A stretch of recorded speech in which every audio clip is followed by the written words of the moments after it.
सोचिए, रात का वक्त है, लोग अपने घरों में हैं, कोई खाना खा रहा है, कोई टीवी देख रहा है, और तभी अचानक टीवी स्क्रीन पर एक ब्रेकिंग न्यूज़ आती है। प्रधानमंत्री देश को संबोधित करने वाले हैं। न कोई जंग का ऐलान हुआ था, न कोई हमला, लेकिन कुछ ऐसा होने वाला था जो करोड़ों लोगों की जिंदगी को एक ही पल में हिलाकर रख देने वाला था। ये कहानी किसी एक्शन फिल्म की नहीं है। ये एक ऐसे आर्थिक युद्ध की कहानी है जिसने दुनिया के सबसे बड़े और सबसे खतरनाक क्राइम सिंडिकेट में से एक की कमर तोड़कर रख दी थी। और इस जंग का सबसे पहला हथियार था एक टीवी का रिमोट। ये तारीख और ये वक्त हिंदुस्तान के इतिहास में हमेशा के लिए दर्ज हो गया। इस एक पल ने सिर्फ देश की इकोनॉमी को ही नहीं, बल्कि उसके सबसे बड़े दुश्मनों की किस्मत को भी हमेशा के लिए बदल दिया। तो चलिए सबसे पहले कहानी के उस हिस्से पर नजर डालते हैं जिसे हम सब जानते हैं। उस रात देश ने क्या देखा और क्या महसूस किया।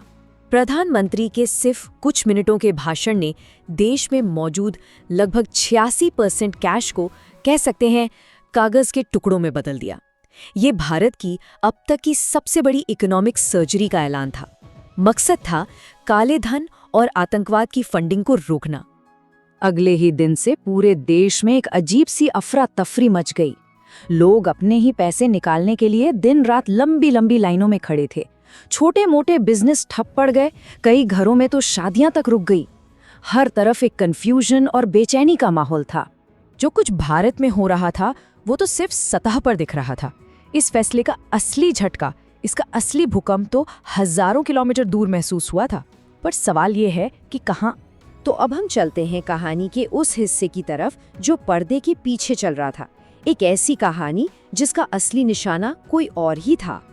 जी हाँ, कराची, जहाँ एक ऐसा फाइनेंशियल नेटवर्क बैठा था जिसकी सांसें भारत के प्रधानमंत्री के ऐलान के साथ ही थम गई थीं। उनका अरबों का साम्राज्य एक ही रात में मलबे का ढेर बन चुका था। लेकिन ये नेटवर्क था किसका और उसे इतना बड़ा झटका लगा कैसे? ये समझने के लिए हमें थोड़ा सा पीछे जाना होगा और हवाला के इस ग्लोबल एम्पायर की कहानी को समझना होगा। ये कहानी शुरू होती है 1947 से, जब खनानी परिवार भारत से पाकिस्तान गया। उनके 2 जुड़वा बेटे हुए, जावेद और अल्ताफ। 80 के दशक में इन दोनों भाइयों ने अपने परिवार के छोटे से करेंसी एक्सचेंज के बिजनेस को संभाला, लेकिन उनके इरादे बहुत बड़े थे और बहुत जल्द उन्होंने अंडरवर्ल्ड के डॉन दाऊद इब्राहिम से हाथ मिला लिया। उनका सबसे बड़ा हथियार था हवाला। अब ये हवाला क्या है? सीधे शब्दों में कहें तो ये पैसों के लेन देन का एक ऐसा अंडरग्राउंड सिस्टम है जिसमें पैसा बिना किसी बैंक रिकॉर्ड या सबूत के दुनिया के एक कोने से दूसरे कोने पहुंच जाता है। ये पूरा का पूरा नेटवर्क सिर्फ भरोसे पर चलता था। और इसी हवाला सिस्टम का इस्तेमाल करके खनानी ब्रदर्स ने ड्रग्स, हथियार और आतंकवाद से कमाए गए काले धन को सफेद करने की एक ग्लोबल मशीन बना दी थी। कराची में बैठकर वो दुनिया भर के आतंकी संगठनों और माफियाओं के लिए एक तरह से कह सकते हैं सेंट्रल बैंक का काम कर रहे थे। लेकिन देखिए, हर एक्शन का एक रिएक्शन तो होता ही है।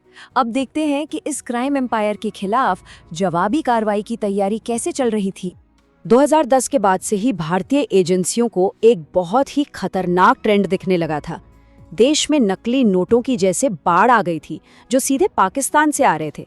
ये नोट इतने परफेक्ट होते थे कि कई बार तो बैंक की मशीनें भी इन्हें पकड़ नहीं पाती थी।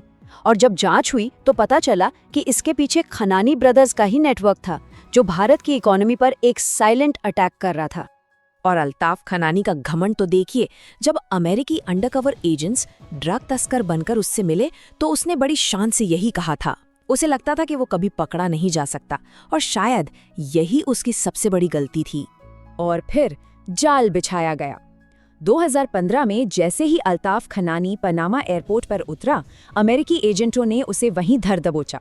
मनी लॉन्ड्रिंग का बादशाह अब सलाखों के पीछे था, लेकिन असली खिलाड़ी उसका भाई जावेद खनानी अभी भी कराची में आजाद था। अल्ताफ की गिरफ्तारी ने इस कहानी के क्लाइमैक्स की नींव रख दी। अब नई दिल्ली में एक ऐसा फैसला लिया जाने वाला था जो इस पूरे खेल को हमेशा हमेशा के लिए खत्म कर देता। नई दिल्ली में देर रात तक टॉप सीक्रेट मीटिंग्स चल रही थीं।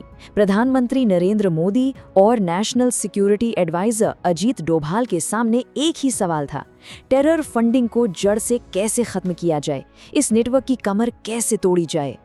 और तब वो ऐतिहासिक फैसला लिया गया। ये एक सर्जिकल स्ट्राइक थी, लेकिन इस बार हथियार मिसाइलें या बम नहीं थे। इस बार हथियार बनाया गया था देश की मॉनेटरी पॉलिसी को। ये एक ऐसे आर्थिक युद्ध का ऐलान था जैसा पहले कभी नहीं लड़ा गया था। तो इस आर्थिक सर्जिकल स्ट्राइक का नतीजा क्या निकला? उस दुश्मन का क्या हश्र हुआ? चलिए देखते हैं। ये स्लाइड ये पूरी कहानी का सार है। एक तरफ भारत में लोग लाइनों में खड़े थे, अस्थायी परेशानी झेल रहे थे, तो वहीं दूसरी तरफ हजारों किलोमीटर दूर कराची में जावेद खनानी के गोदामों में रखे हजारों करोड़ के नकली नोट एक ही झटके में रद्दी बन गए थे। सालों की प्लानिंग, अरबों का नेटवर्क, सब एक रात में खत्म हो गया था। नेटवर्क पर प्रेशर बढ़ता जा रहा था। आतंकी संगठन और अंडरवर्ल्ड अपने पैसे वापस मांग रहे थे। और फिर नोटबंदी के ठीक 26 दिन बाद 4 दिसंबर 2016 को कराची की एक अधूरी इमारत की 8वीं मंजिल से एक लाश नीचे गिरी। वो लाश जावेद खनानी की थी। पुलिस ने तो इस केस को जल्दबाजी में सुसाइड बताकर बंद कर दिया। कोई गहरी जांच नहीं हुई, कोई सवाल नहीं पूछे गए। लेकिन आज तक ये एक रहस्य है कि उसने दबाव में आकर खुदकुशी की थी या फिर उसे हमेशा के लिए चुप करा दिया गया था। ये कहानी हमें दिखाती है कि कभी-कभी सबसे बड़े युद्ध मैदान में नहीं, बल्कि बंद कमरों में लिए गए फैसलों से लड़े और जीते जाते हैं। एक ऐसा फैसला जो नक्शे पर खींची गई सरहदों से भी ज्यादा गहरा वार कर सकता है।